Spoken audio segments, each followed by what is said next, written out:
Hepinize merhaba arkadaşlar. Yalı Çapkını'nın 95. bölümünde neler olacak, neler yaşanacak tüm ayrıntıları ve detayları şimdi sizlere aktaracağım ve inanılmaz önemli gelişmeler var. Sadece abone olmayı ve aynı zamanda da videoyu beğenmeyi unutmayınız. En az 150 beğeni bekliyoruz sizlerden destek amaçlı. Hadi hemen konumuza geçelim. Şimdi hemen şunu söyleyeyim sizlere. Ee, Önemli bir şekilde dizi devam ediyor ve acaba final olacak mı olmayacak mı merak ediliyor. 100. bölümde final olma ihtimali düşük arkadaşlar. Yani 100. bölümde yüksek bir ihtimalle dizi final olmayacak. Şimdi hemen gelelim konumuza. Çekimler bu arada hızlı bir şekilde devam ediyor bu aralar. Zaten fragmanlarda erken geldiğinden dolayı birazcık bunu anlamışsınızdır diye düşünüyorum. Konumuza gelirsek yeni bölümde Suna hapise giriyor. Fragmanda gördünüz. Ve Seyran, Ferit ve Halisa ile eşi kurtuluyor. Yani Hattuçala kurtuluyor arkadaşlar. Arabanın frenleri kesilse de herhangi bir şey olmuyor. Ve tabii ki Çiçek buna şikayetçi. Nasıl şikayetçi? Oğlunun yani Karam'ın onlara herhangi bir şey olmamasını, sadece canlarının yanmasını istiyor. Yani can çekişmelerini istiyor Korhanların ve Karam'a da bu şekilde talimat veriyor. O nedenle Karam ilerleyen bölümlerde çok daha başa bela olacak Korhanların. Başına ciddi anlamda bela olacak. Yani Korhanları çökertmek için, Korhanlara zarar vermek için birçok şey yapacak. Tabii ki canlarına zarar vermeyecek ama canlarını bazı şeylerle ciddi anlamda yakacak bu süreçte. Yani Karam aslında bir baş belası olacak Korhanlara, ilerleyen bölümlerde çok daha baş belası olacak. Şimdi gelelim aslında burada biliyorsunuz Suna merdivenlerden attı Ayşen'i ve Ayşen de hastaneye kaldırılmıştı ama Ayşen'in durumu iyiydi. Ayşen fragmanda gördüğümüzde Abidin Ayşen öldü dedi ve ne oldu, Suna'yı hemen karakola aldılar. Şimdi burada önemli bir konu şu: Ayşen'i büyük hanımın çocukları veya adamları öldürmüş olma ihtimali yüksek. Evet, bunu net bir şekilde size söylüyorum. Ayşen normal bir şekilde diziye veda etmeyecek arkadaşlar. Ayşe'nin diziden ayrılma sebebi bir kişi olacak. Ya Karam olacak dediğim gibi, ya hastanenin içinden birisi olacak ya da büyük hanımın işte e, çalışanlarından büyük hanıma çalışan bir kişi olacak ki Ayşe'ni orada muhtemelen hastanede işini bitirip ardından da Suna'nın üstüne yıkmaya çalışacaklar ve bu aslında büyük hanımın oyunu. Özellikle yine Abidin'e de yapılan bir oyun, çünkü büyük hanım Abidin'le beraber olmasını istiyor. İşte Abidin'le Suna'nın bir yere gitmemesini istiyor vesaire. O nedenle büyük hanımın yine aynı zamanda Abidin'e yani oğluna oynadığı bir oyun aslında. Ama yüksek bir ihtimalle yani Ayşe'nin normal bir şekilde diziye veda edeceğini, asla ama asla hani öyle normal bir şekilde diziye veda edeceğini zannetmiyorum. Bu süreçte kesinlikle birisi Ayşe'ne zarar verdi. Bu da büyük hanımdan biri ve bu şekilde de hem Korhanlara hem Abidin'e zarar vermiş oldu o kişi. Bunu yapan da tabii ki çok yüksek ihtimal büyük hanım. Şimdi şunu söyleyeyim.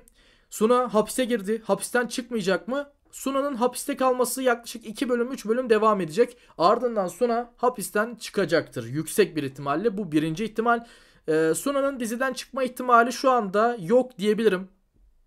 Suna ve Abidin'e veda olacak. Onu söyleyeyim. Ama Suna ile Abidin'in diziye veda etmesi şu an kısa bir süre içerisinde olmayacak. Sadece en az bir 4-5 bölüm daha Suna ve Abidin dizide kalmaya devam edecek. Onu söyleyeyim. Yine aynı zamanda da şunu belirteyim ki yaklaşık 1,5-2 ay, belki de 2,5 ay dizi iyi bir şekilde devam edecek. Ardından 2,5 ay sonra vesaire dizi yavaş yavaş her şey yoluna girecek, her şey rayına girecek. Hatta Seyran'la Ferit'in çocukları olacak vesaire ve dizi o şekilde devam ederek ardından dizi final yapmış olacak. Yani birkaç ay sonra dizi artık sizlerin istediği gibi bir hale gelecek. Seyran'la Ferit'in çocukları olacak vesaire ve dizi iyi bir hale gelecek. Ferit düzelmeye başladı. Biliyorsunuz psikolojik sorunlar, sıkıntılar yaşıyordu. Ama Ferit düzeldi. Yani Ferit'in artık eskisi gibi psikolojik sıkıntıları kalmadı ve artık Seyran'a tekrardan geri döndü. Seyran'a aşkını tekrardan yansıtmaya başladı ve Seyran'la ilerleyen bölümlerde güzel de bir aşk yaşayacak zaten Ferit ile Seyran. Sadece şu anda bazı sıkıntılar yaşıyor ki Seyran'ı gördüyseniz zaten, eğer benim istediğimi yapmazsan ailemi de alır çeker giderim diyor. Yani tehdit ediyor ve o nedenle Ferit'i kendine bağlıyor. İlerleyen bölümlerde de Ferit'i Seyran ciddi anlamda kendine bağlayacak arkadaşlar. Evet, güzel bir şekilde aslında dizi şu an gidiyor mu? Bakarsak birçok kişi şikayetçi. Büyük Hanım'la Suna'nın yaptıklarından, Abidin'den vesaire birçok kişi şikayetçi ama ne kadar şikayetçi olursa olsun dizi şu an eskiye göre birazcık daha iyi gidiyor bu arada. Onu söyleyeyim. Ratinglere gelirsek ratingler çok istenilen düzeyde gitmiyor. Ratingler düşüyor açıkçası. O nedenle ilerleyen bölümlerde yapımcı bir şok daha yaşatabilir. Yani dizide reytinglerin artması için bir şok etkisi yaratmak için bir önemli sahne koyabilir. Önemli bir şey yapabilir ki bu da reytingleri arttırır dostlar. O nedenle ilerleyen bölümlerde bir skandal bekleyebilirsiniz bu süreçte. Onu size söyleyeyim. Yine Halis Ağa'nın diziden çıkma durumuna gelirsek dediğim gibi Halis Ağa yaşanan bu kazayla beraber diziden çıkmayacak elbette. Ne olacak? Halis Ağa diziye veda edecek. Evet, belki 4 bölüm belki 5 bölüm sonra Halis Ağa diziye veda edecek ama Halis Ağa'nın diziye veda etmesi dizinin finaline yakın olacak. Ve finaline yakın olmasıyla beraber de tabii ki bütün her şey Ferit'in üstüne kalacak. Yine Ağa da Ferit olacak. Her şey Ferit'in üstüne kalacak. Ferit olacak her şeyin üstünde. Tabii ki bununla birlikte de dizi yavaş yavaş son bulmaya başlayacak dostlar. Ama Halis Ağa'ya bir şey olmuyor. Hattuç olayı da bir şey olmuyor. O kazadan sağ salim dördü de kurtuluyor önümüzdeki bölümde. Zaten fragmanda da görmüşsünüzdür. Yine Kazım Ağa bu süreçte kızının yanına hapise girebilmek için bazı şeyler deneyecek. Bu süreçte polislere saldıracak vesaire, kargaşa çıkartacak ve kızının yanına hapishaneye girmek için bu tarz bir şeyler deneyecek ve muhtemelen de başaracak. Kızıyla beraber olacak. Abidin tabii ki Ferit bu süreçte Suna'ya yardım etmeye çalışacak ama Suna'nın Ferit'e karşı pek bir güvencesi vesaire yok açıkçası. Suna tekrardan Abidin'e düşkün olmaya başlıyor, onu sizlere söyleyeyim.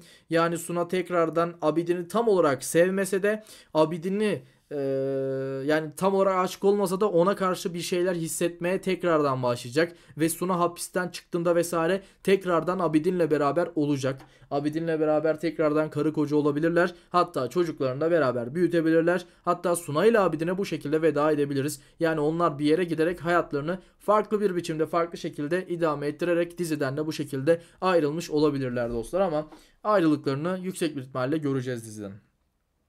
Yani genel olarak gelişmeler bu şekilde ki setten önemli görüntüler geliyor. Bu arada onu sizlere söyleyeyim ki hafta içi her gün zaten 8 dakikalık 10 dakikalık videolarımız sizler için hazırlanacak. Sizler için yapacağız her gün. Detaylı analizler ve videolar. Sadece bizleri takip etmeyi unutmayınız. Sizleri de bu süreçte bilgilendireceğiz elbette.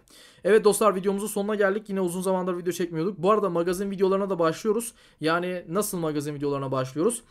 Tam anlamıyla aslında Afra Saraçoğlu olsun, diğer ünlüler olsun, bunlarla alakalı magazinlerde çekmeye başlayacağız. Sadece bizleri takipte kalın. Bu süreçte zaten sizlere en doğru şekilde haberleri sizlere biz aktaracağız. Bundan emin olabilirsiniz. Zaten bu zamana kadar bizi izleyen, analizle alakalı bizleri izleyen birçok kişi bizim ne kadar iyi analiz yaptığımızı da bilir. Kendinize çok iyi bakın. Sağlıcakla kalın. Diğer videolarımızda görüşmek üzere. Abone olmayı, videoyu beğenmeyi ve düşüncelerinizi yorumlarda belirtmeyi unutmayınız. Tabii ki videoyu paylaşırsanız da memnun oluruz. Kendinize çok iyi bakın. Sağlıcakla kalın. Görüşmek üzere.